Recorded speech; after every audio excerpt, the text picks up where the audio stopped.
희망을 심는 사람이 되라, 이런 말씀을 드립니다. 인사합시다. 희망을 심는 사람이 됩시다.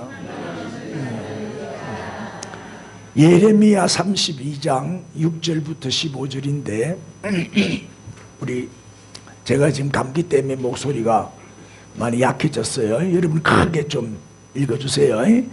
시작. 예레미야가 이르되 여호와의 말씀이 내게 임하였느니라. 이르시기를 보라, 내 숙부 살룸의 아들 하나멜이 내게 와서 말하기를 너는 아나돗에 있는 내 밭을 사라. 이 기업을 물을 권리가 내게 있느니라 하리라 하시더니 여호와의 말씀과 같이 그의 아들 하나멜이 12대 뜰 안 나에게 와서 이르되 청하노니 너는 베냐민 땅 아나돗에 있는 나의 밭을 사라. 기업의 상속권이 내게 있고 물을 권리가 내게 있으니 너를 위하여 사라 하는지라. 내가 이것이 여호와의 말씀인 줄 알았으므로 내 숙부의 아들 하나멜이 밭을 사는데 은 17세겔을 달아주되 봉인하고 정인을 세우고 오늘 저울에 달아주고 만군의 여호와 이스라엘 하나님께서 이와 같이 말씀하시니라. 사람이 이 땅에서 집과 밭과 포도원을 다시 사게 되리라 하셨다 하니라. 아멘. 중간에 조금 뺐습니다.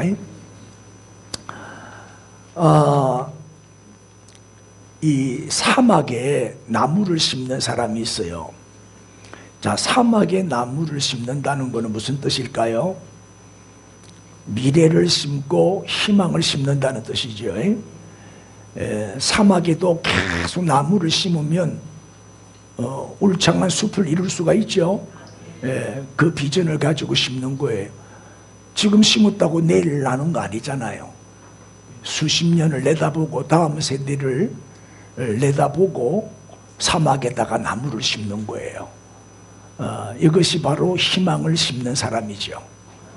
이제 이렇게 자 보세요. 위에 그림은 완전히 허불판 사막이었는데 계속 나무를 심었더니 몇십 년 후에 밑에처럼 멋진 정원이 만들어졌어요.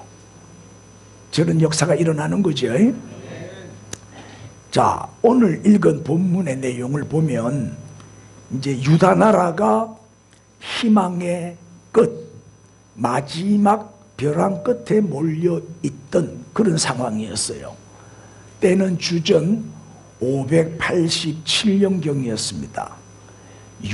남유다가 바벨론에 의해서 멸망당했을 때가 주전 586년이었잖아요. 그러니까 바로 멸망당하기 불과 몇 달 전에 있었던 일이에요. 이미 수도 예루살렘은 바벨론 군대에 의해서 완전히 포위가 되어 있었습니다. 그 당시에 활동했던 선지자가 예레미야예요. 그때 예레미야는 57세의 나이였는데 그때로는 이제 노인이지요. 그 당시로서는 이제 조국의 불길한 미래에 대한 이제 심판의 예언을 자꾸 했죠. 회개하라. 이 나라 망한다. 이 나라는 멸망한다. 회개하지 아니하면 하나님의 무서운 심판이 임한다. 바벨론에 의해서 우리는 멸망당하고 말 것이다. 이거를 자꾸 예언을 하니까, 선포를 하고 다니니까 그 당시 유다의 마지막 왕이 시드기야인데 이 시드기야 왕이 열받아 가지고 예레미야를 감옥에 가다 버린 거예요. 정강훈 목사 3번 감옥에 가두듯이 가다 버린 거예요. 감옥에 감금이 됐어요. 그런데 감옥에 갇혀 있던 예레미야에게 그의 친척 한 사람이 찾아왔어요. 예레미야의 숙부의 아들 하나멜이라는 사람이에요. 그 숙부의 아들이니까 예레미야하고는 무슨 사이예요? 사촌지간이에요. 그 사촌 형님이겠죠. 지금 그림을 보면은 이복에 사촌, 내 밭을 사게 이런 거 보면 하나멜이 예레미야보다 나이가 더 많았던 모양입니다. 감옥까지 찾아와 갖고 하는 말이 자기 밭을 사달라는 거예요. 아니 감옥에 있는 사람을 위로는 못 해주고 또 동정은 못할 망정 영치금이라도 좀 넣어주면서 맛있는 거 좀 먹어라 잘 이렇게 위로를 해줘야 되잖아요. 근데 오히려 부담을 주고 있는 거예요. 밭을 사라는 거예요. 왜냐하면 이제 저 당시는 남한테는 땅을 못 팔아요. 그러니까 친척 사이에서만 땅의 매매가 이루어지는 거예요. 왜냐하면 조상으로부터 물려받은 땅, 부모로부터 물려받은 땅을 남한테는 못 팔게 되어 있어요. 그래서 이제 친척에게는 팔 수가 있어요. 같은 성씨를 가진 같은 가문의 친척에게만 매매를 할 수가 있는 거예요. 근데 지금 상황이 어떤 상황이에요? 나라가 지금 내일 모레 망하게 생겼잖아요. 나라가 망하는 거는 불보듯 뻔하고 예레미야는 선지자이기 때문에 미리 내다본단 말이에요. 앞으로 일어날 일을 미리 안단 말이에요. 그 땅이 뭐가 필요해요? 나라가 망하는데. 망하는 나라 땅 필요 없지요? 지금 전쟁 상황이잖아요.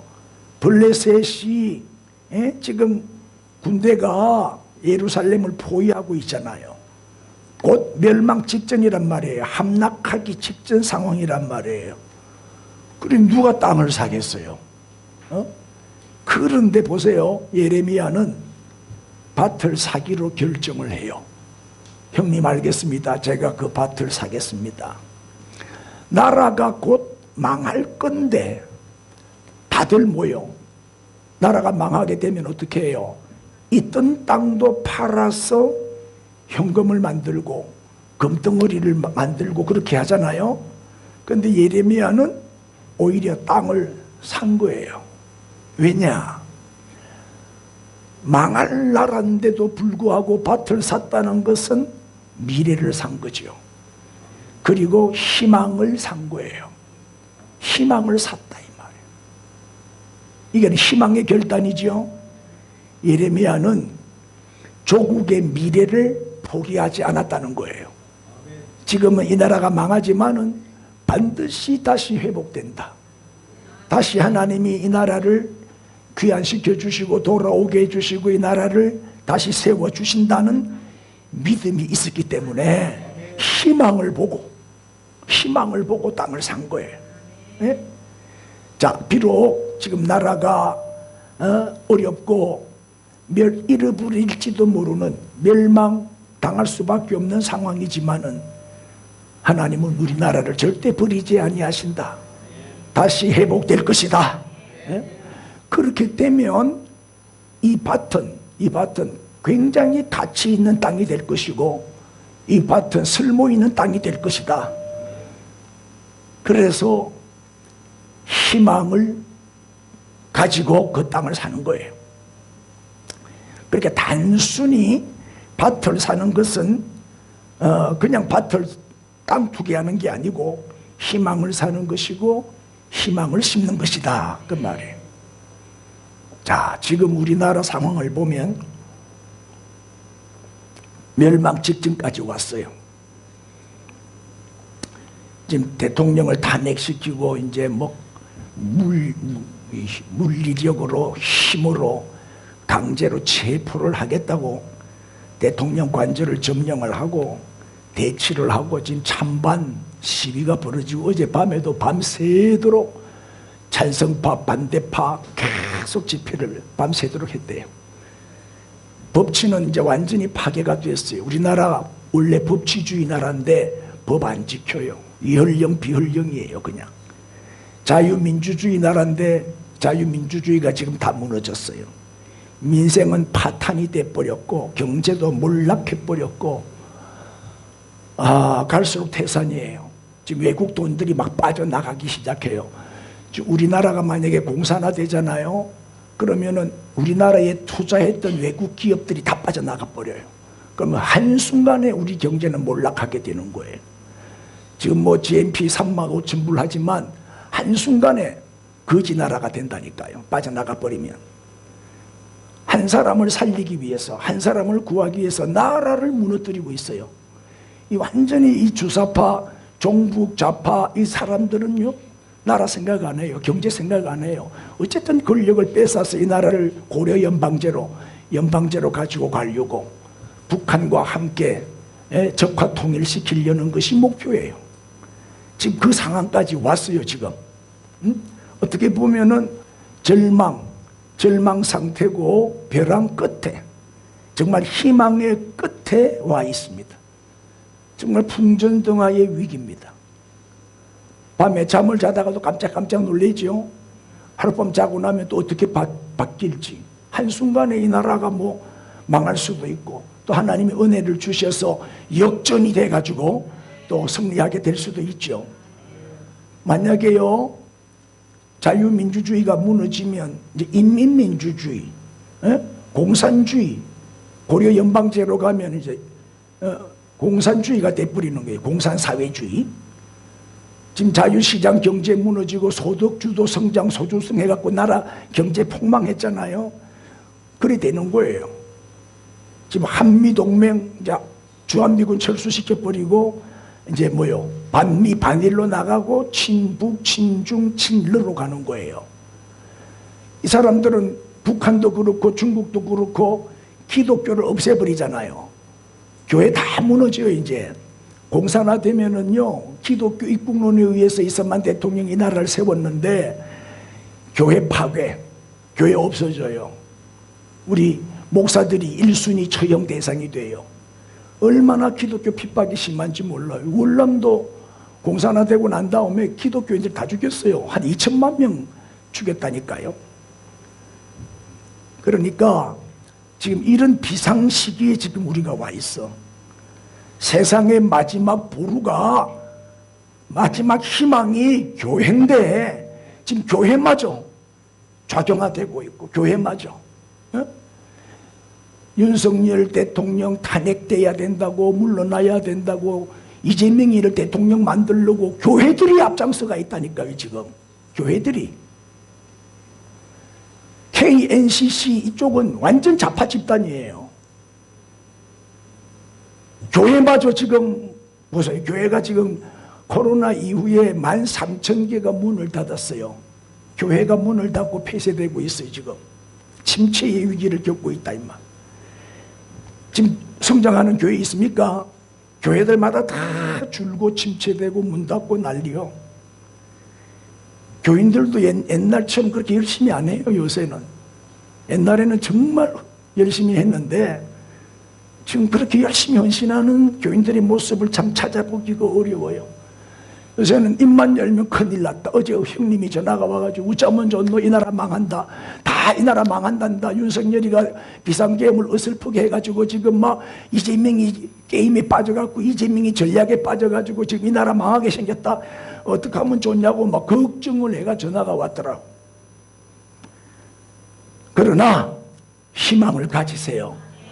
내가 오늘 이 희망을 좀 가지라는 말씀을 드리고 싶었던 거예요. 지금은 절망할 때가 아니에요.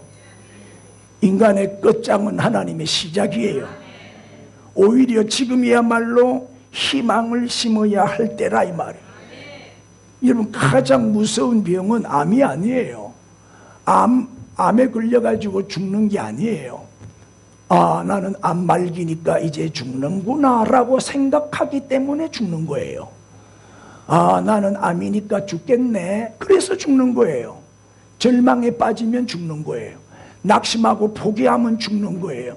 그렇게 말하기 때문에 죽는 거예요. 따라해봐요. 암 낫고 말고. 그러면 안 죽어요. 말하는 대로 된다니까, 생각하는 대로 된다니까. 희망을 가지란 말이에요. 그래서 이 절망 상황이지만은 절망을 희망으로 오늘 바꾸시기를 축복합니다. 미얀마 선교사가 문자가 왔어요. 목사님, 큰일 났습니다. 이 나라 망합니다. 망할 수밖에 없게 되어 있습니다.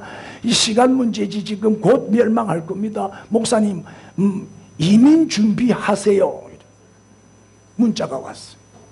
이제 이 나라는 희망이 안 보인대. 희망이 없대. 모든 걸 좌파들이 다 점령했기 때문에 대통령은 반드시 탄핵될 겁니다.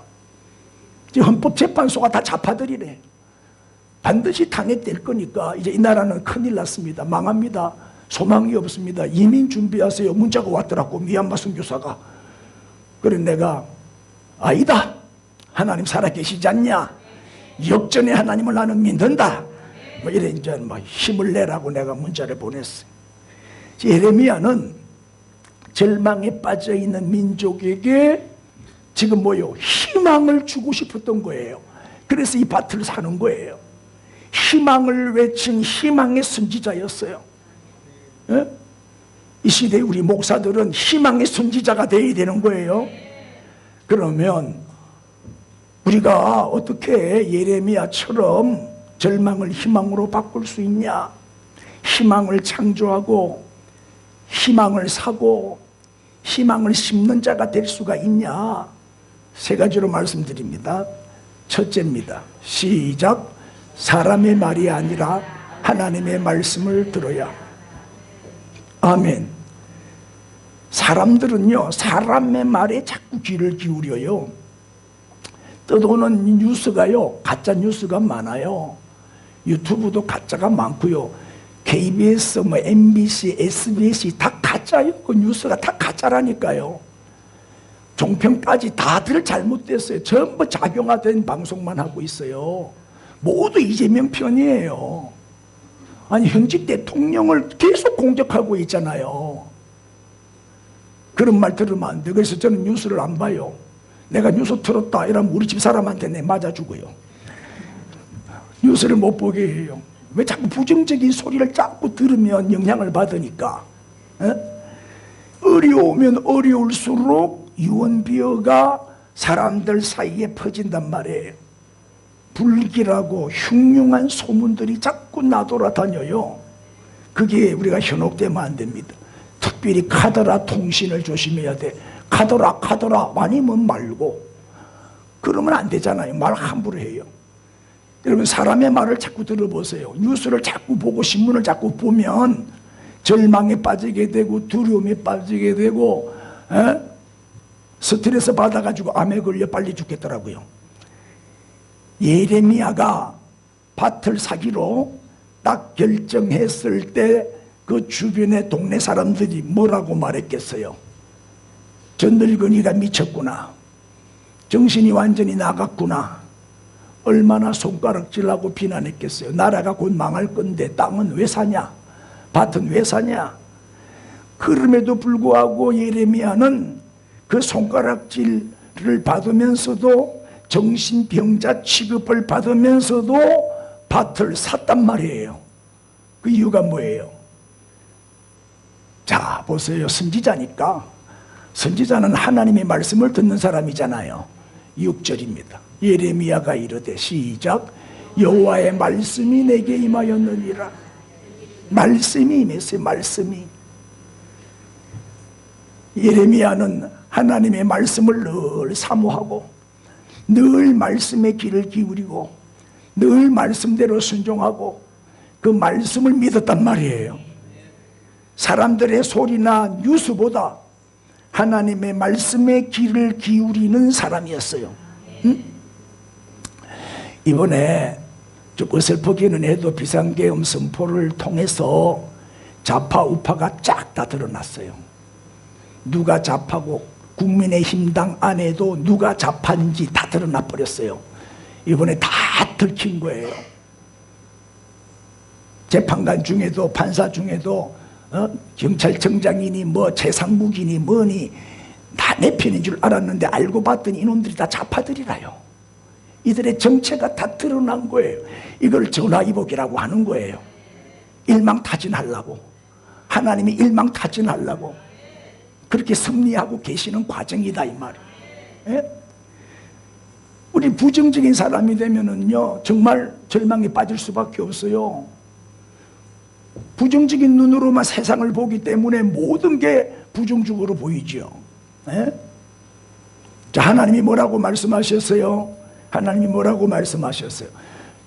예레미야는 선지자니까 하나님이 시키는 대로 하잖아요.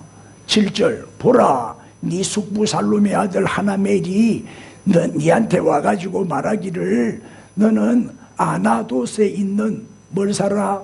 내 밭을 사라. 이 기업을 물을 권리가, 기업을 물은다는 거는 이거는 가족끼리 친척끼리는 서로 물을 수가 있단 말이에요. 팔 수가 있다 이 말이에요. 이 밭을 살 사람은 니밖에 없다 그 말이죠. 내게 있느니라 하리라 하시더니, 자, 하나님이 예레미야에게 네 숙부의 아들 하나멜이 오거들랑 밭을 사라 할 기다. 그래서 8절 여호와의 말씀과 같이 나의 숙부의 아들 하나멜이 시위대 떠라니, 감옥이잖아요. 감옥에 갇혀있는 나에게 와서 이르되 청하노니 너는 베냐민 땅 아나돗에 있는 나의 밭을 사라. 기업의 상속권이 너에게 있고 물을 권리가 내게 있으니 너를 위하여 사라 하는지라. 자, 그 다음에 시작. 내가 이것이 여호와의 말씀인 줄 알았어. 예레미야가 왜 그 밭을 샀어요? 여호와의 말씀인 줄 알았기 때문에, 하나님이 사라고 하셨기 때문에 산 거예요. 예? 하나님이 먼저 예고를 하셨잖아요. 그리고 드디어 하나님이 말씀하신 대로 이루어졌잖아요. 여호와의 말씀인 줄 알았으므로. 여러분, 우리가 하나님의 말씀을 자꾸 들으면 희망이 생겨요. 하나님의 말씀을 들으면 용기가 나고 힘이 나고 자신감이 생기고 또 도전하게 되죠. 그러니까 주일마다 와서 하나님의 말씀을 자꾸 들으세요.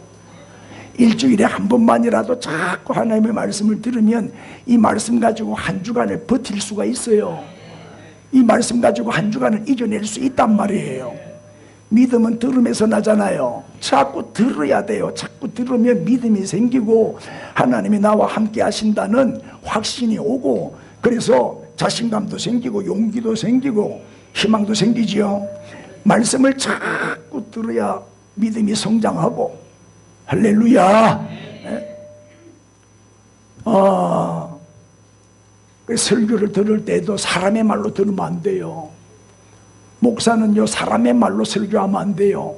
하나님의 말씀을 그대로 전해야지.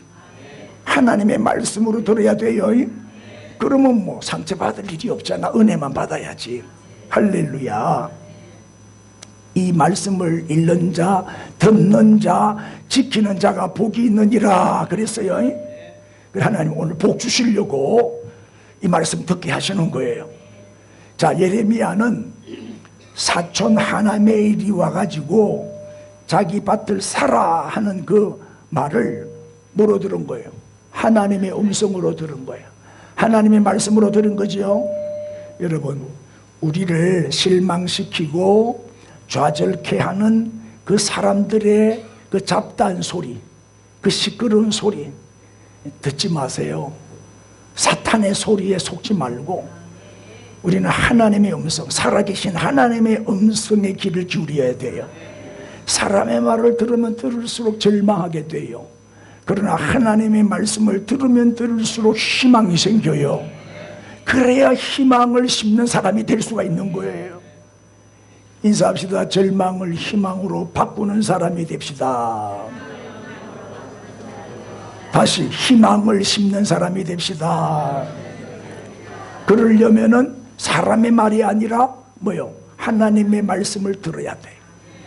두 번째입니다. 읽어주세요. 시작. 개인이 아니라 공동체의 유익을 구해야 한다. 개인의 유익을 구하면 안 돼. 이기적으로 살면 안 돼. 지금 나라가 이런 위기 상황인데 나 하나 살겠다고 그렇게 이기적으로 살면 안 돼요. 토요일마다 강화문에 또 그 한남동 대통령 관저 앞에 그렇게 인산인해를 이루고 그렇게 수많은 사람들이 나오고 뭐 돈 주는 것도 아니고 교통비 주는 것도 아닌데 내 돈 써가면서 가가지고 그 추운데 밤새도록 오들오들 떨면서 대통령 지키려고, 대통령 체포 당하는 거 그거 막으려고, 체포 안 당하도록. 이러면 대통령 지키는 게 나라 지키는 거죠. 그 주일마다 제가 이 강단에 서기 전에 우리 김 장로님이 저한테 영양제를 사줘요. 알부민. 이거 먹으면 오늘 설교 잘할 수 있다고. 그러니까 정 장로님이 와, 목사님만 주고 나는 안 주요. 그래 삐져가지고 왜 나는 안 주느냐고 막. 그래 내가 목사님을 지키는 것이 교회를 지키는 겁니다.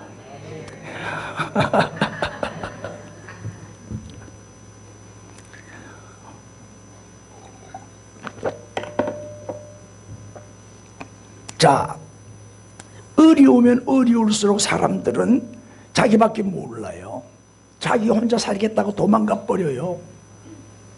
남한테 피해를 주고 공동체를 무너뜨리고. 보세요, 회사 돈을 빼돌려 가지고 회사를 망하게 하는 사람도 있잖아요. 회사의 유익을 위해서 헌신을 해야 될 텐데 회사 돈을 빼돌려 갖고 자기 혼자 살겠다고 도망가 버려요. 여러분, 회사가 망하면 개인도 망한다는 걸 알아야죠. 지금 이재명의 목표는 뭐냐? 재벌 해체, 사회주의 만들어야 되니까 재벌, 부자들을 다 없애겠다는 거예요. 부자들 돈을 뺏어가지고 가난한 사람들한테 나눠주겠다는 거예요. 그럼 어떻게 돼요? 재벌이 해체되고 삼성이 무너지면 우리도 같이 무너지는 거예요. 맞죠? 우리도 같이 망하는 거예요. 그걸 몰라요. 민족이 살아야지 나도 사는 거지. 나라가 망하는데 내가 어디 있어요? 나라가 망하면 나도 없는 거예요. 나라가 망하면 나도 자동으로 망하는 거죠. 할렐루야. 그래서 나라 지키려고 이렇게 애국운동을 하고. 나가보세요. 다들 60, 70, 80 노인들이지. 노인들은 살 만큼 살았는데 왜 저렇게 열심히 애국운동해요? 자기를 위해서 저리 하는 게 아니에요. 자기 자녀들, 손자들을 위해서 저라는 거예요. 우리 손자들에게 자유민주주의 국가 물려주고 싶어서 공산국가 물려주면 안 되니까 우리 후손들에게, 우리 자녀들에게 정말 축복받은 나라를 물려줘야 될 거 아니에요. 가난한 나라, 저주받은 나라를 물려주면 우리 손자들이 어떻게 살아요? 김정은이 밑에서 어떻게 살아요? 꽃제비처럼 또 될 거 아니에요. 꽃제비.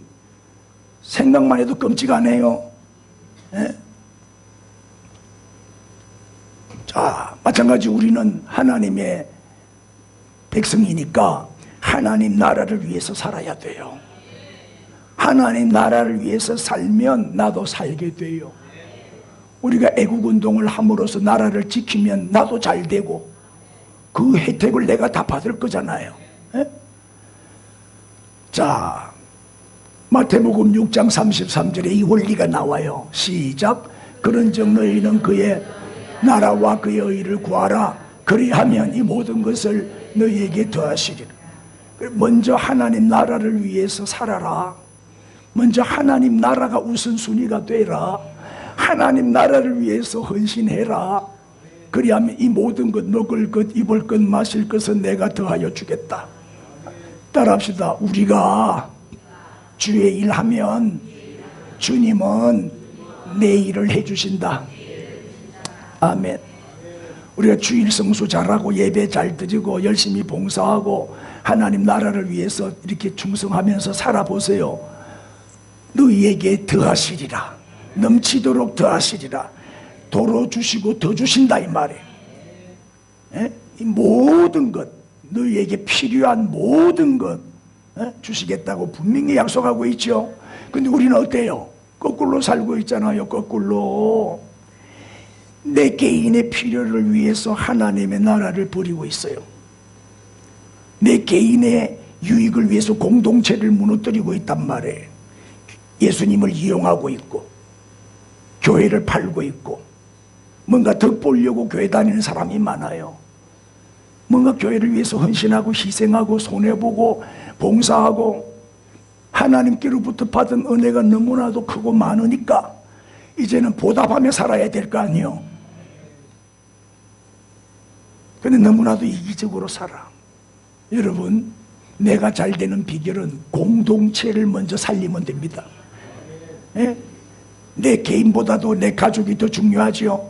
가정을 위해서 헌신해야 되고 우리 교회를 살리고 나라를 살리고 직장을 살리고 공동체의 유익을 먼저 구하는 자가 되란 말이에요. 그래야 나도 살게 되는 거예요. 인사합시다. 나라부터 살립시다. 교회를 먼저 생각합시다. 아멘. 예레미야가 밭을 사기 위해서 이제 계약을 체결해요. 계약을 체결할 때 매매 정서를 2장을 써요. 한 장은 인봉을 해가지고 토기 속에다가 딱 넣어서 보관을 해요. 토기 속에 넣어놓으면요 안 썩어요. 공기가 통하기 때문에. 그죠? 영구 보존용이에요. 자, 문문 10절에 보면 정서를 써서 봉인을 하고 정인을 세우고 언을 저울에 달아주고, 그 봉인을 했다는 것은 영구 보존용이죠. 그 다음에 11절에는 법과 규례대로 봉인하고, 그 다음에 봉인하지 아니한 매매 정서는 내가 가지고, 그 2장을 쓰는 거예요. 하나는 봉인을 하고 하나는 봉인을 안 해요. 개봉하는 거예요. 개봉, 공개를 하는 거예요. 다 볼 수 있도록. 그리고 1대1로 계약을 안 해요. 많은 사람들이 보는 앞에서 계약하는 거예요. 12절, 나의 숙부의 아들 하나멜과 매매 정서에 인을 친 도장을 친 정인 앞과 시위대 감옥들 안에 있는 유다의 모든 사람 앞에서, 유다 모든 사람 앞에서 그 매매 정서를 마세아의 손자 네리야의 아들 바룩에게 붙이며, 증인이죠. 왜 이렇게 할까요? 1대1로 계약을 안 하고 공개적으로 매매 계약서를 작성을 해요. 왜 그랬을까요? 내가 밭을 샀다 하는 것을 알리기 위해서, 광고하기 위해서, 선전하기 위해서지요. 나라가 지금 망하게 생겼는데 내가 밭을 산다는 것은 뭐다? 희망을 산다. 절망의 시대에 희망을 심고 싶었던 거지요. 보세요, 내가 밭을 샀습니다. 내가 왜 이 밭을 샀냐? 이 나라, 우리나라는 반드시 회복될 것입니다. 반드시 정상화되는 날이 올 것입니다. 지금은 바벨론에 의해서 멸망당하지만 머지않아 하나님이 다시 돌아오게 해주실 겁니다.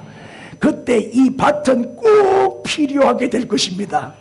그때 가치는 지금 가치보다 10배, 100배로 더 가치 있는 땅이 될 것입니다. 희망을 주는 거지요. 여러분, 지금 시대는 희망을 심어야 돼요. 희망. 그래야 희망을 거둘 수가 있어요. 심는 대로 거두잖아요. 부정의 언어를 오늘 긍정의 언어로 바꿔야 돼요. 큰일 났다, 나라 망한다, 우짜면 존노, 끝장났네, 그런 단어는 쓰면 안 돼요. 이제 우리는 희망을 심는 도구가 되어야 됩니다. 그럼 어떻게 희망을 심는 자가 될 수 있냐? 어떻게 희망을 주는 자가 될 수 있냐? 개인의 이익을 뛰어넘어서 무대를 넓혀야 돼요. 공동체의 유익을 구하는 자가 되어야 돼요. 나 하나 살기 위해서 도망가지 말고 이민 가지 말고 이 나라를 살리고 우리 교회를 살리고 이 지역을 살리기 위해서 기꺼이 이 한 몸 던지는 자가 되어야 된단 말이에요. 희생할 줄 아는 성도가 되어야 돼요. 하나님 나라를 위해서 먼저 그의 나라와 그 의를 구해라. 그래야 하면 분명히 하나님 약속했죠. 안 망해요. 죽고자 하면 살아요. 내가 희생하는 만큼, 드리는 만큼, 내가 봉사하는 만큼 하나님은 더 많은 것으로 갚아주시지요. 우리가 열심히 주의 일 해보세요. 내 사업, 내 직장, 내 자녀, 내 가정 하나님이 다 알아서 해주신다니까요. 희망을 심는 자가 되십시오. 개인의 유익이 아니라 공동체의 유익을 구하는 자가 되십시오. 할렐루야. 인사합시다. 나라 먼저, 교회 먼저, 하나님 먼저. 할렐루야. 마지막 시작. 오늘이 아니라 내일을 볼 수 있어야 돼. 가까운 오늘이 아니라 멀리 있는 내일을 봐야 된다. 이게 비전이죠. 미래를 바라볼 수 있는 능력, 이게 비전이잖아요. 자, 내일이 보이지 않습니까? 절망적입니까? 그럴 때 우리는 위기가 왔다, 큰일 났다, 끝장이다 할 때 우리는 그 배후에서 역사하시는 하나님을 바라봐야 돼요. 문제만 보지 말고 문제 해결자이신 하나님을 바라보라. 인사합시다. 하나님을 바라보고 안심합시다. 문제 배후에는 누가 계신다? 하나님이 계신다. 하나님이. 우리는 문제를 보면 안 돼. 하나님을 봐야 돼. 왜 기도해야 되냐? 문제가 안 보일 때까지, 하나님만 보일 때까지 우린 기도해야 되는 거예요. 기도하면 문제는 점점 작게 보이고 하나님은 점점 크게 보여요. 할렐루야. 조금만 더 멀리 내다보세요. 좋으신 하나님, 합력하여 선을 이루어 주시는 하나님, 그 하나님을 바라보고 안심하십시오. 그래서 예레미야는 멀리 내다보고 밭을 산 거예요. 비전을 위해서 비싼 대가를 지불했죠. 자, 13절 그들 앞에서 바룩에게 명령하여 이르되, 14절 만군의 여호와 이스라엘의 하나님께서 이와 같이 말씀하시기를 너는 이 정서 곧 봉인하고 봉인하지 않은 매매 정서를 가지고 토기에 담아 오랫동안 보존하게 하라. 그 다음에 15절 만군의 여호와 이스라엘의 하나님께서 이와 같이 말씀하시니라. 사람이 이 땅에서 집과 밭과 포도원을 다시 사게 되리라 하셨다 하니라. 이 말은 뭐예요? 지금은 망하지만 머지않아 이 나라는 회복된다는 거예요. 다시 회복될 것을 말씀하고 있는 거예요. 네? 희망을 심고 또 희망을 전하기 위해서 은 17세겔을 주고 사요. 은 17세겔이면 얼마냐? 은 한 세겔이 노동자 4일 품삯이에요. 그럼 10만원씩 계산해도 40만원, 15만원씩 계산하면 60만원이에요. 한 세겔이. 그러면 17세겔이니까 얼마요? 10만원씩 계산하니까 한 700만원 좀 되죠. 15만원씩 계산하면 한 1000만원 돼요. 요새 돈으로, 우리 돈으로 한 돈 1000만원을 주고 샀다 그 말이에요. 작은 돈이 아니죠. 그러니까 우리가 비전을 이루기 위해서는 대가를 지불할 수 있는 각오가 되어 있어야 되는 거예요. 여러분, 꿈을 꾸세요. 그러면 길이 열립니다. 꿈을 꾸면 반드시 꿈은 이루어지게 돼 있어요. 따라합시다. 아름다운 꿈은 시들지 않는다. 어디서 개 꿈꾸고 와가지고 자꾸 개 같은 소리만 하는데 그러면 안 돼요. 정말 아름다운 꿈은 시들지 않아요. 하나님이 주신 비전은 이루어진다니까요. 왜? 하나님이 인도하시니까. 네? 예수님은 은 30에 팔렸잖아요. 은 30, 은 30이면 얼마요? 3, 40이 약 1200만원. 노예값이요. 노예값이 그 당시에 한 1200만원 좀 했다 그 말이에요. 주님은 우리에게 오늘 위대한 비전을 주시고 친히 그 길로 인도하시는 안내자, 여호와는 나의 목자시니 내게 부족함이 없으리로다. 내가 송구영신 예배 드릴 때 시편 23편을 매일 아침마다 하루에 한 번씩 읽어라 그랬죠. 에? 지금 이 위기의 시대에도 여호와는 나의 목자, 하나님은 우리의 목자가 되셔서 인도해 주실 줄 믿습니다. 이 주님을 신뢰하고 믿고 맡기고 기도하고 인내하고 기다리라 이 말이에요. 이 어둡고 암울한 시대에 우리는 희망을 심고 희망을 선포하는 자가 되어야 돼. 그러면 반드시 희망을 거두게 됩니다. 할렐루야. 자, 오늘 세 가지로 말씀드렸어요.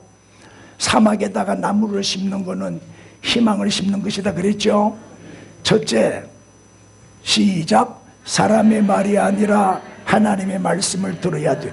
두 번째는 개인이 아니라 공동체의 유익을 구해야 돼. 세 번째는 오늘이 아니라 내일을 볼 수 있어요. 그래서 사람의 말 듣지 말고 개인의 유익을 구하는 자가 되지 말고 절망하지 말고 비전의 사람, 꿈의 사람이 되라 이 말이에요.